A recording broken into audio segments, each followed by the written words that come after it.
ന്യൂയോർക്കിൽ നിന്ന് ഒരു വാർത്ത വരുന്നു. ന്യൂയോർക്കിൽ ടൂറിസ്റ്റ് ഹെലികോപ്റ്റർ നദിയിലേക്ക് വീണ അപകടം. 3 കുട്ടികളടക്കം 6 പേർക്ക് ദാരുണാന്ത്യം. സ്പെയിനിൽ നിന്നുള്ള കുടുംബമാണ് അപകടത്തിൽപ്പെട്ടത്. അൻസു എൽസ സന്തോഷിച്ചിരുന്നു കൂടുതൽ വിവരങ്ങളുമായി. അൻസു, സ്പാനിഷ് കുടുംബമാണ് എന്നാണ് നമ്മൾ മനസ്സിലാക്കുന്നത്. എന്താണ് അപകട കാരണം? അങ്ങനെ എന്തെങ്കിലും മനസ്സിലാവുന്നുണ്ടോ? ഡോക്ടർ അരുൺകുമാർ, ഈ അപകടവുമായി ബന്ധപ്പെട്ടുള്ള കൂടുതൽ വിവരങ്ങൾ പുറത്തു വരുന്നതേ ഉള്ളൂ. ഫെഡറൽ ഏവിയേഷൻ അതോറിറ്റി അടക്കം അന്വേഷണം പ്രഖ്യാപിച്ചിട്ടുണ്ട്.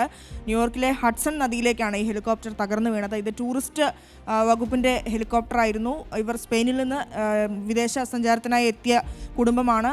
ഭാര്യയും ഭർത്താവും 3 കുട്ടികളും. ചെറിയ കുട്ടികളാണ്. 7 വയസ്സിനും 11 വയസ്സിനും ഇടയിലുള്ള 3 കുട്ടികളും ഉൾപ്പെടെ 6 പേരാണ്, പൈലറ്റും ഉൾപ്പെടെ 6 പേരാണ് മരിക്കുകയുണ്ടായത്. ലോവർ മൻഹട്ടന് സമീപം എത്തിയപ്പോൾ ഈ ഹെലികോപ്റ്റർ തലകീഴായി മുങ്ങുകയാണ് ഉണ്ടായത്. ഇവർ ഒരു 3 മണിയോടുകൂടി പുറപ്പെടുന്നു.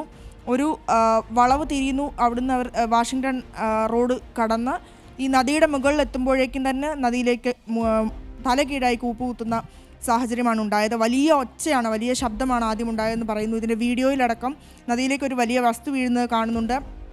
ഒരു ഹെലികോപ്റ്റർ ബ്ലേഡ് പോലെ തോന്നിക്കുന്ന ഒന്ന് വെള്ളത്തിൽ പൊങ്ങിക്കിടക്കുന്നത് കണ്ടിട്ടാണ് പോലീസിൻ്റെ അടക്കം ബോട്ടുകൾ ഇതിന് സമീപത്തേക്ക് എത്തുന്ന സാഹചര്യം ഉണ്ടായത്. ഒപ്പം സംഭവ സ്ഥലത്ത് വെച്ച് തന്നെ 4 പേർ മരിക്കുകയുണ്ടായി. മറ്റു 2 പേരെ ആശുപത്രിയിൽ എത്തിക്കുമ്പോഴേക്കും മരിച്ചു പോവുകയായിരുന്നു. മറ്റൊന്നുള്ളത്, ഈ ന്യൂയോർക്കിന് പൊതുവേ ഹെലികോപ്റ്റർ അപകടങ്ങളുടെ ഒരു ചരിത്രം തന്നെയുണ്ട്. 2018 ഇത്തരത്തിൽ 5 യാത്രക്കാർ മരിക്കുന്ന സാഹചര്യം ഉണ്ടായിരുന്നു. ഇതിനെ തുടർന്ന് ഈ ഹെലികോപ്റ്റർ യാത്രയ്ക്കടക്കം ഒരു നിരോധനമടക്കം ന്യൂയോർക്ക് നഗരത്തിൽ ഉണ്ടായിരുന്നതാണ്. ഇത് അൻസു, ആ ചിത്രത്തിൽ ആ സ്പാനിഷ് കുടുംബം ഉണ്ട്. യാത്ര പുറപ്പെടുന്നതിന് മുമ്പ് വലിയ സന്തോഷത്തോടു കൂടി ഹെലികോപ്റ്ററിലേക്ക് കയറാൻ വേണ്ടി കാത്തിരിക്കുന്ന ആ കുടുംബം, ഹെലികോപ്റ്ററിൽ ഇരിക്കുന്ന കുടുംബം, കുട്ടികളും ഒക്കെ ഉണ്ട് അതിൽ, അല്ലേ? അതെ, 3 കുട്ടികളാണ്. ഒരു ഭാര്യയും ഭർത്താവും അവരുടെ 7 വയസ്സിനും 11 വയസ്സിനും ഇടയിലുള്ള 3 കുഞ്ഞുങ്ങളുമാണ് തൽക്ഷണം മരിക്കുന്ന സാഹചര്യം ഉണ്ടായിരിക്കുന്നത്. ഇവരെ 2 പേരെ രക്ഷിക്കാൻ ശ്രമിച്ചെങ്കിലും ഇവർ ആശുപത്രിയിൽ എത്തുമ്പോഴേക്കും മരിച്ചു പോവുകയായിരുന്നു. ഇവർ സ്പെയിനിൽ നിന്ന് വിനോദസഞ്ചാരത്തിനായി എത്തിയതാണ്. ന്യൂയോർക്കിൻ്റെ ടൂർസ് എന്ന് പറയുന്ന പദ്ധതിയുടെ അവരുടെ ഇത്തരത്തിൽ നഗരം കാണിക്കുന്ന ഹെലികോപ്റ്ററാണ് അപകടത്തിൽപ്പെട്ടത്. ബെൽ 206 എന്ന് പറയുന്ന ഹെലികോപ്റ്ററാണ് അപകടത്തിൽ.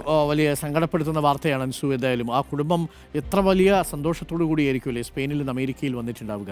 കുട്ടികളെയൊക്കെ അമേരിക്കയുടെ നഗരം ഒന്ന് കാണിച്ചു കൊടുക്കാം എന്നുള്ളത് ഒരു സന്തോഷത്തിലായിരിക്കും ആ യാത്ര. പക്ഷേ പറന്നുയർന്ന നിമിഷങ്ങൾക്കുള്ളിൽ താഴേക്ക് വീണ് ഹഡ്സൺ നദിയിൽ വീണ് പൊലിയാനായിരുന്നു ആ കുടുംബത്തിൻ്റെ ദുർവിധി. സ്പെയിനിൽ നിന്ന് പലപ്പോഴും വിനോദയാത്രയ്ക്കെത്തി ഇത്തരം ദുരന്തങ്ങളിൽ പെട്ടുപോകുമ്പോൾ മനസ്സ് വല്ലാതൊന്ന് പിടഞ്ഞു പോകും. പ്രേക്ഷകർ ഓർമ്മിക്കുന്നുണ്ടാവും, മറ്റ് സംസ്ഥാനത്ത് നമ്മുടെ മൂന്നാർ കാണാൻ വേണ്ടി കൊച്ചി നെടുമ്പാശ്ശേരി വിമാനത്താവളത്തിലെത്തി വിമാനത്താവളത്തിലെ ഹോട്ടലിന് മുന്നിലെ കുഴിയിൽ വീണുപോയ, മാൻഹോളിൽ വീണുപോയ കുട്ടിയുടെ വാർത്ത, അതും ഞെട്ടലോട് കൂടിയാണ്. എന്ത് യാത്രയാണല്ലേ, എത്ര സന്തോഷത്തോടു കൂടിയായിരിക്കും അവർ പുറപ്പെട്ടിട്ടുണ്ടാവുക.